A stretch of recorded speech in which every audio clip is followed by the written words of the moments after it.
Sometimes, no matter the warnings, people refused to listen. That night, Ethan found himself in the middle of one of the greatest disasters of the 20th century. His mission? To prevent the catastrophe at the Chernobyl Nuclear Power Plant. But time was not on his side. Part 1. Waking up in Pripyat. Ethan opened his eyes and immediately knew he was somewhere else again. The air was thick, heavy, with a faint scent of electricity and metal. Around him, concrete buildings, wide boulevards, people in Soviet uniforms. He looked down at the street and saw children playing, young workers rushing to their jobs, advertisements in Russian. In front of him rose a massive structure, the Chernobyl Nuclear Power Plant. At that moment, he realized where he was. He had just read about this catastrophe in old newspapers. He had to try to save the world. He quickly ran up to a little girl and asked, "Excuse me, can you tell me what day it is today?" She gave him a puzzled look. The date was the 25th of April, 1986. "And why does it even matter?" She continued, walking her dog, and disappeared into the crowd. One day before the disaster, Ethan thought, if I try hard enough, maybe there's still time. If you enjoyed Ethan's adventures, don't forget to like and subscribe. Your support keeps the journey going and gives me the motivation to share more epic stories. Thank you. Let me know if you want any tweaks. Part 2. A warning no one wanted to hear. Ethan knew there was no time to waste. He had to reach the engineers, the plant director, anyone who would listen. He sprinted toward the entrance, where guards stood motionless, checking the workers. "I need to get in. I have to warn the leadership," Ethan said, out of breath, wiping sweat from his flushed face. The guard eyed him coldly. "Who are you? Where is your pass?" Ethan had no time to explain. "Reactor number 4. There's something wrong with the design. If you continue with the test you're planning, there could be an explosion." The guards laughed. "Another theoretical physicist? Don't worry, comrade. Our engineers know what they're doing. If you wanted to see this engineering marvel, you should have found another way. Now get lost. We have serious work to do here." Ethan ran through the dark streets of Pripyat, desperately searching for someone who would listen. The air was thick with the scent of damp concrete and oil, and the distant lights of the power plant illuminated the smoke-filled sky from factory chimneys. He knew he didn't have much time, the test would begin soon, and he was the only one who could do something about it. Then he saw a young man in a blue work uniform walking along the sidewalk, carrying a briefcase under his arm. He had thick-framed glasses and a stiff stride, the walk of someone with a clear purpose. It was Leonid Topchunov, the reactor operator, the man who would be responsible for key decisions that night. Ethan rushed toward him, grabbing his sleeve. "Please, listen to me," he said, panting. "You must not continue the test. The reactor is unstable. It could explode." Topchunov looked at him, confused, adjusting his glasses as he pulled his arm away. "Who are you?" he asked sternly. "How do you know about the test?" "It doesn't matter who I am." Ethan took a step closer and lowered his voice. "What matters is that the reactor isn't stable at low power. When you increase the output, there could be a massive surge in reactivity and explosion." The young engineer frowned. "These are just theories from scientific journals. Our reactor is safe. If there's a problem, we have procedures." "Listen to me." Ethan desperately tried to convince him. He knew he didn't fully understand the technical details, but he tried his best to sound like an expert rather than someone repeating what he had just read in a newspaper. The RBMK reactor has a positive reactivity coefficient. If power drops too low, when you try to raise it, it can cause a sudden surge. Topchunov abruptly stopped, crossed his arms, and laughed. "American, aren't you?" he said mockingly. "Or maybe British. Who sent you?" The CIA. MI6, listen, mister. Whatever your name is, in the Soviet Union, we know what we're doing. Our technology is the best in the world. The RBMK reactor is the pride of our nuclear industry, efficient, powerful, and reliable. You've fallen for Western propaganda. This isn't propaganda, it's fact. Ethan raised his voice in frustration. Your graphite moderators can amplify the reaction under the wrong conditions. And your control rods have graphite tips? If you lower them in an emergency, reactivity will spike instead of dropping. Toptunov shook his head. Ridiculous, he said. Theoretically, yes, that could cause problems, but our engineers are the best in the world. We have procedures for everything. We don't have malfunctions, we don't make mistakes. You're talking about an impossible scenario. It's not impossible, Ethan shouted. You have to stop the test. If you continue now, the entire plant could explode. Toptunov paused, looked at him again, and sighed. Listen, young man, he said in a calm, almost fatherly tone. We are a nuclear superpower. The Soviet Union does not make mistakes. We build reactors while your people make soda commercials. They teach you to fear what you don't understand.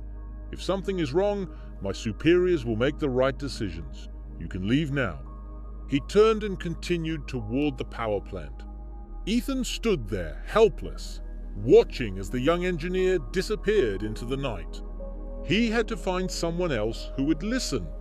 He ran through the streets of Pripyat, searching for anyone, a soldier, a worker, someone who could stop the test before it was too late. Part 3. The fateful night. The clock struck 1:23 a.m., the 26th of April, 1986. Ethan had managed to infiltrate the facility.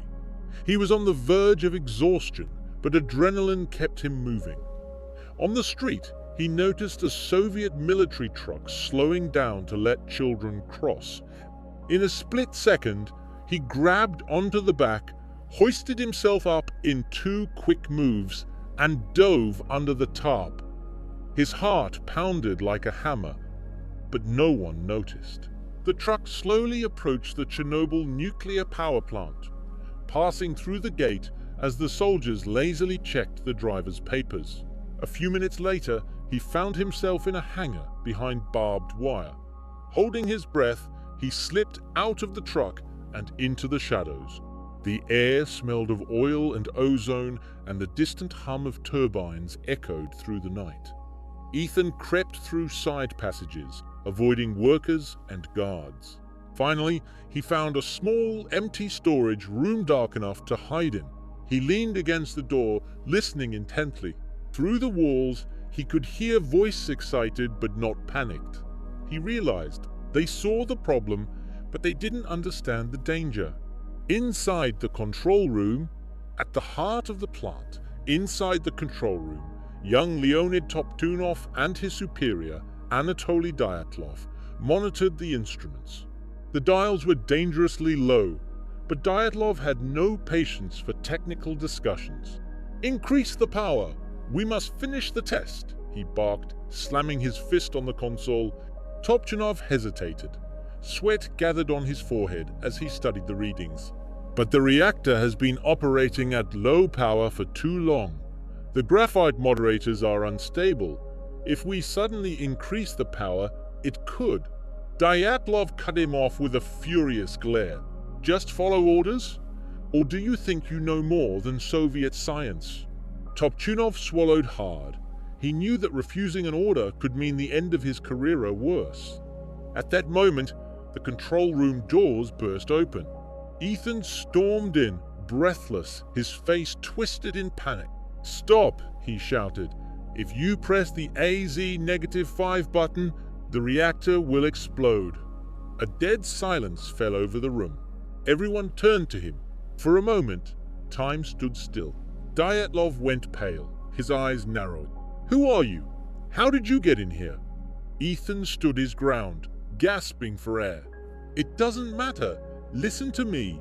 The explosion will destroy the reactor. A radioactive cloud will spread across all of Europe. You must shut down the reactor immediately, but you must not press AZ-5. Dyatlov flinched, his face twisting in rage. "Nonsense!" he shouted. "RBMK reactors are safe. These are lies from your Western media. Guards, arrest him immediately!" But it was too late. Just as the guards moved towards him, Ethan saw Toptunov, trembling under the pressure, hesitantly reach for the AZ-5 button.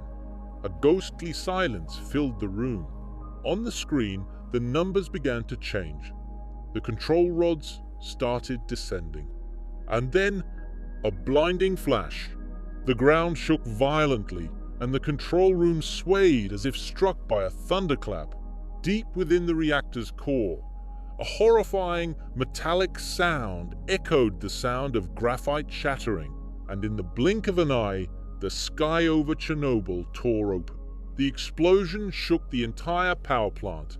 Part 4. The explosion. It all happened in the blink of an eye. First, a soft sound of metal, bending like the cry of something that should not move.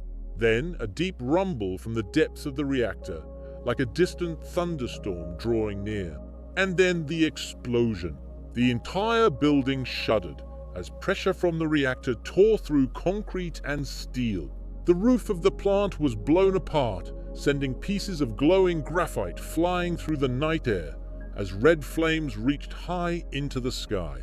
The sky above Chernobyl was lit with an eerie glow, while the radioactive cloud began to spread in all directions. Concrete and steel rained down on nearby buildings. The reactor was torn apart, and from its core, a bluish flame erupted Cherenkov radiation, signaling that something had gone terribly wrong. People screamed. Some ran, while others stood frozen in place, stunned by the sight. Ethan lay on the floor of the control room, semi-conscious.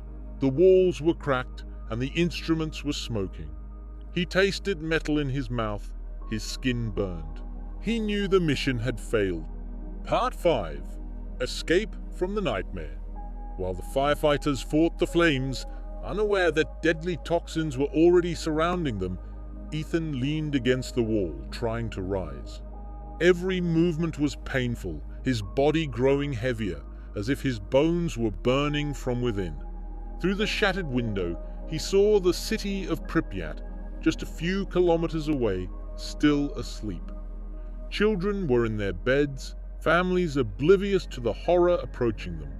He had to escape. He stumbled through the corridors of the plant, his shoes slipping on the glass and debris.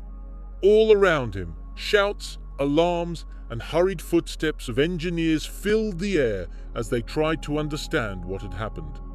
But Ethan knew the truth. His body trembled, his hands were red, as if burns were appearing out of nowhere. His vision blurred, and the world spun around him. He fell to his knees. He felt an invisible force pulling at him, and just before he lost consciousness, he realized he was going back.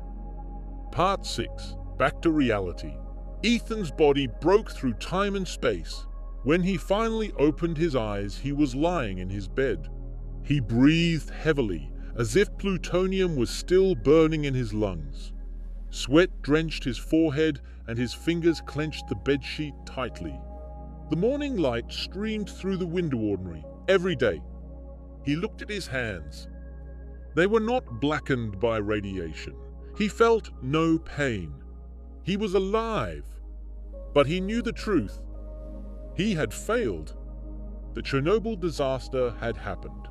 He sat up abruptly, his gaze fixed on a piece of paper on the Deska newspaper, clipping from 1986 with the headline, "Chernobyl Disaster, the worst nuclear accident in human history." A photo of the ruined reactor faded in the morning light, as if it were a reprimand. Everything I did, everything I said was in vain, he thought, biting his lip as his eyes drifted to the calendar on the wall. The date was the same as when he had left. Time had not passed. as if nothing had happened. His stomach tightened. How many people died that day? And I just stood there watching. And so, Ethan learned that sometimes, no matter how hard one tries, fate has its own course. History cannot be rewritten. The Chernobyl catastrophe became part of human collective consciousness, a warning about hubris, the cost of mistakes. And Ethan? He was just a witness, a powerless observer in the flow of time which passed through him like radioactive sand slipping through his fingers. At that moment, the wind slammed the window, scattering pieces of newspaper clippings around the room. Fukushima, 2011. 3 Mile Island, 1979. Ethan slowly lifted his gaze, his eyes darker than the night in Pripyat had ever been. If I can't change the past, maybe I can influence the future,